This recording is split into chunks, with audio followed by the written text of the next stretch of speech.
Hi again, here we are to continue with this shopping cart project, and so far we've got our cart working here where we can add new items, right? So that adds a new item here. We could add a new item, right?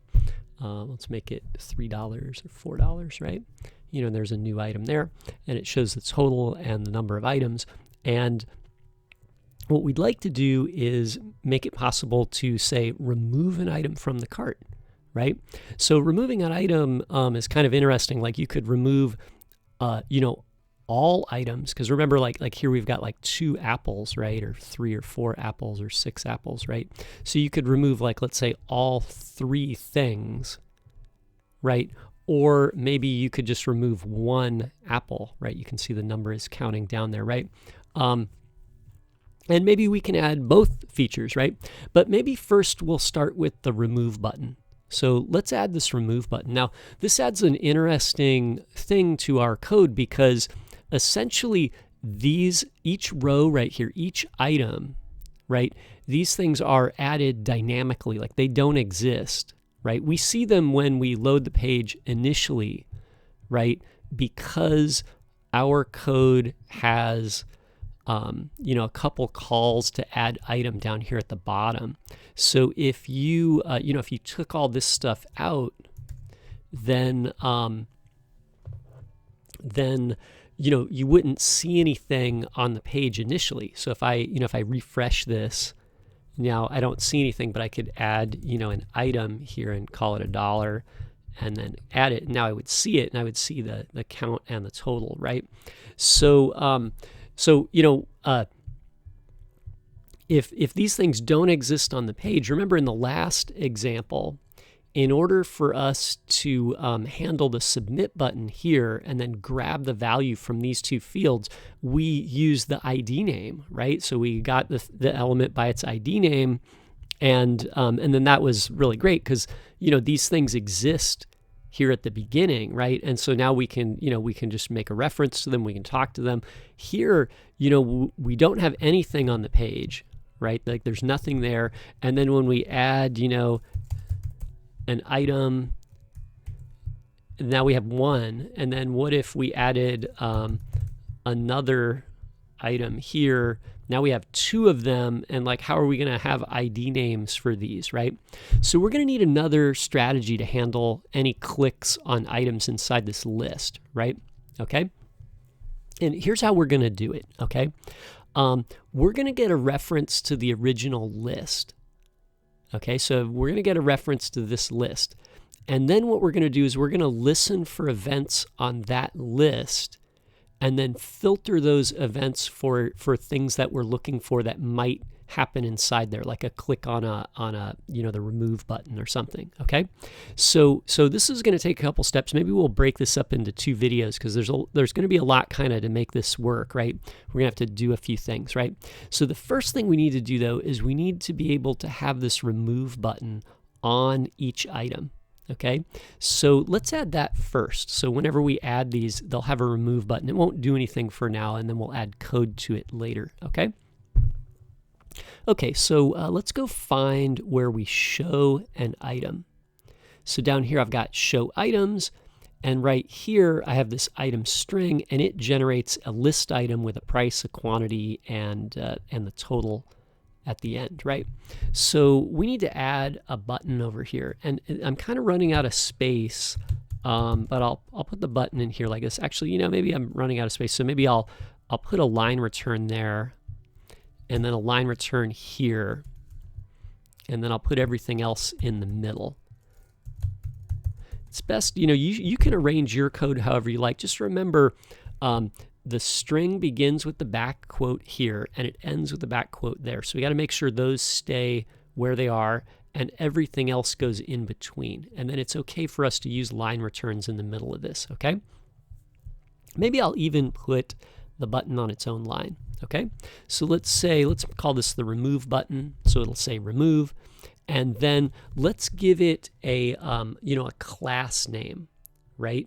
So I want to be able to identify this, and if I give it an ID name, it should be unique, but as you can see here, I might have 2 or more items in the cart, and then the name wouldn't be unique if each row had a button with ID remove, right? So so let's not use an ID name. We'll have to use a class name. Okay. So let's call it remove. Okay. And let's also give it an ID. So like when you click this, I want to be able to know which item to remove. Okay. So I need some way for this button to kind of associate itself with the item with this name, right? And there's a few ways to handle this, but I'm going to take a strategy where we use a custom attribute. Okay, so attributes are the values that go inside the tag, right? So the opening tag can have, it has a name, and then it can have these extra values, and they're always in this form of name equals and then value. So class is an attribute, but we can make our own custom developer attributes. And whenever you do that, you always name them data dash followed by a name. And we do this because some of the attributes are built in. So if we wanted to make a custom attribute called class, it would clash with the built-in attribute called class, or class, right? So if I wanted to make an attribute called ID, like I wouldn't make it, ID, right? Because that one already exists. What I would do is I would call it data ID, like that, right? And then I've got my own custom name. So developer names or developer attributes are always data dash. And then JavaScript gives us a data set property that gives us access to all of these developer attributes, and that's kind of really convenient for us. So we might as well, use that to our advantage, right? So now, and we might want to, to make this more robust in the future with a more, complicated system, we might want to use an SKU number or some unique identifier for our things. Currently, though, we're using the name. So as long as the name is unique, we know that there's only one element in our list with that name. And if there's more than one element with, or if we add another item with the same name, it just increases the quantity, if you recall. So I'm going to say data name. Okay.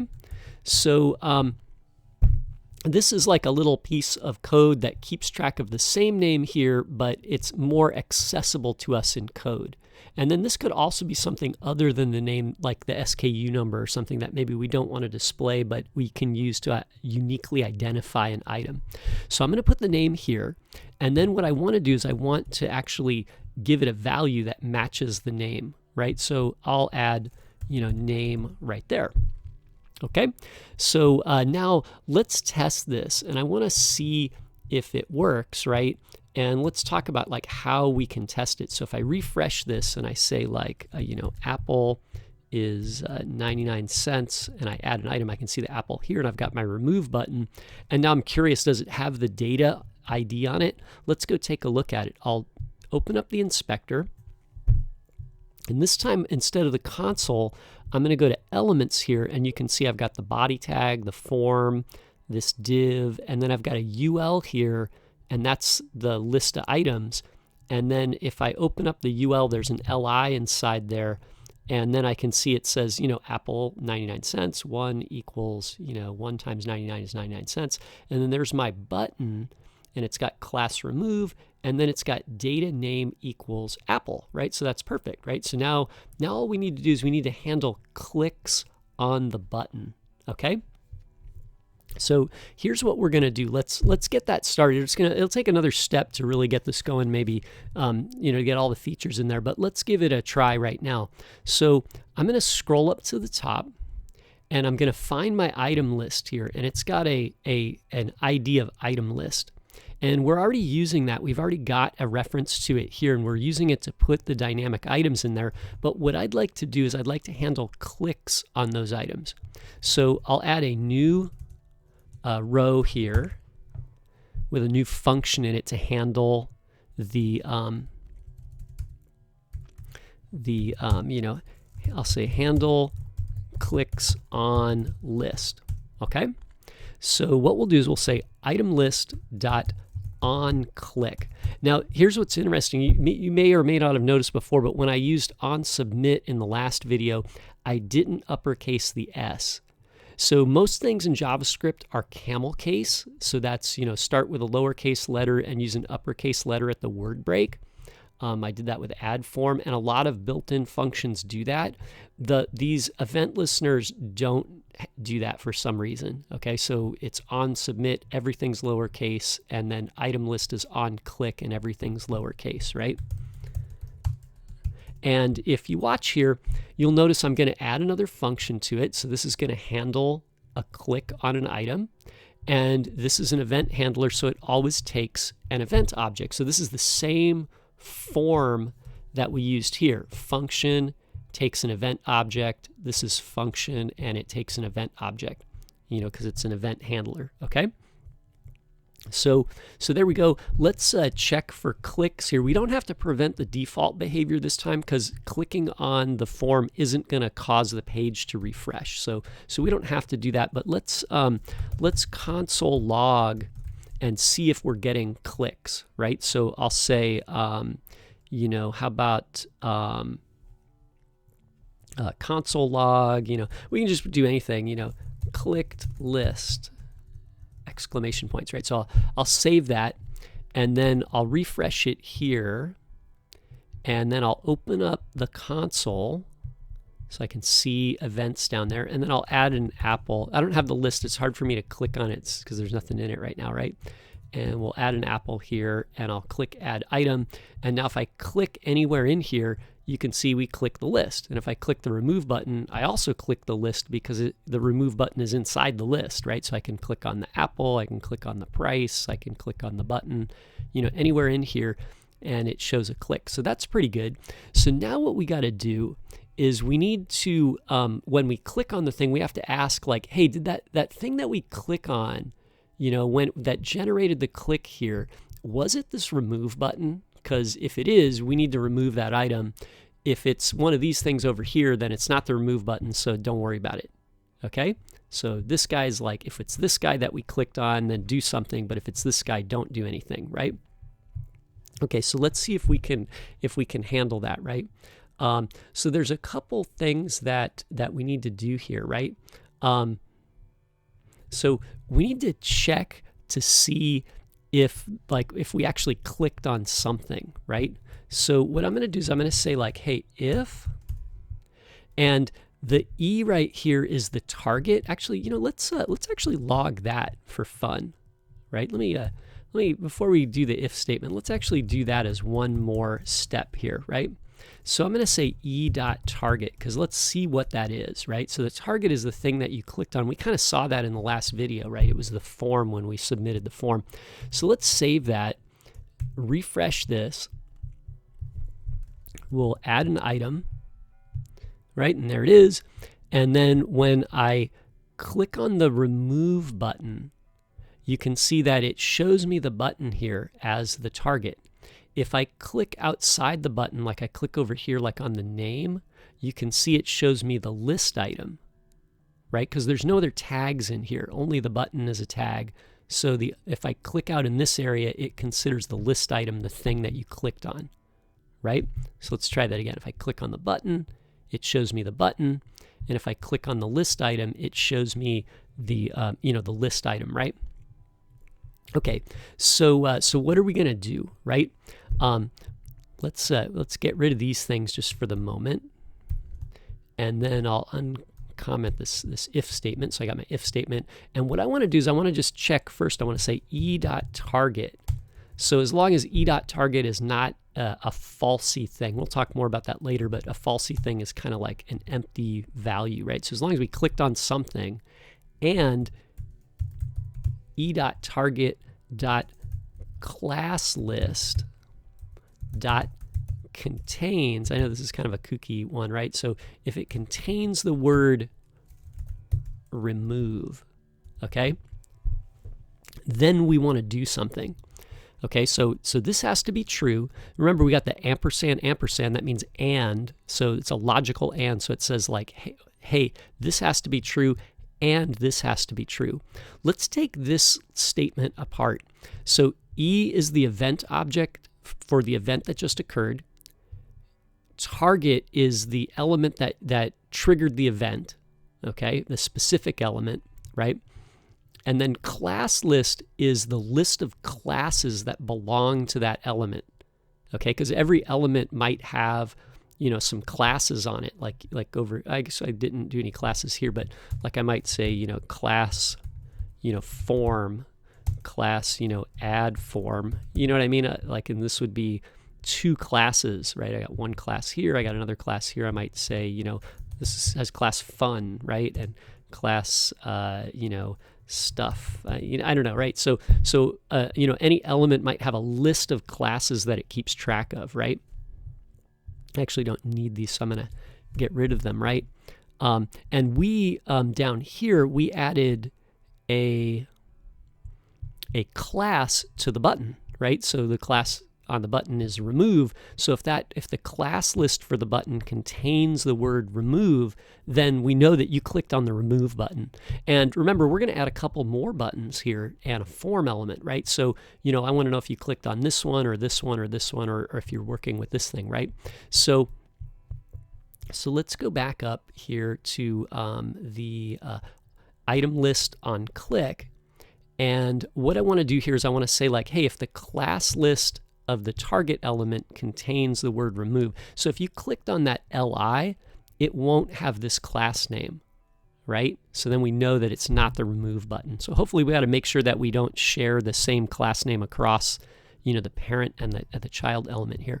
And then, you know, what we'll do here is let's remove an item. So now you remember our remove function. Let's go look at it. It says remove item, and if you just include the name, right, then it'll remove all of that item from the cart. If you include the quantity, it'll remove one from the quantity, right? So let's apply that up here, right?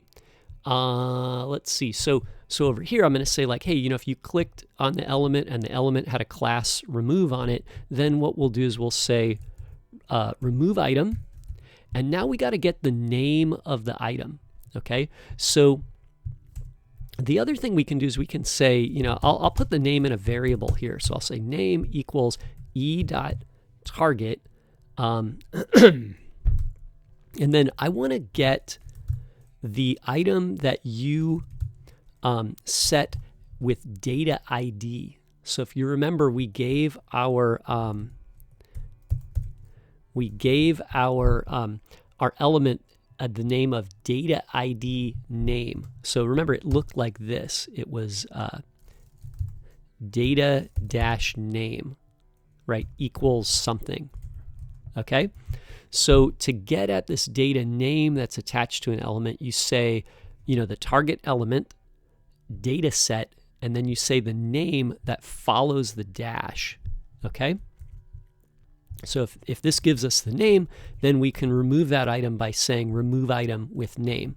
Okay, let's go take a look at that again down here. So it's data dash name equals some value, and if we look over here at the show items, we can see that the button has a data dash name, and then we put the name in it here. And if you recall, over here I can see data name is on the button right there, and it matches the name here.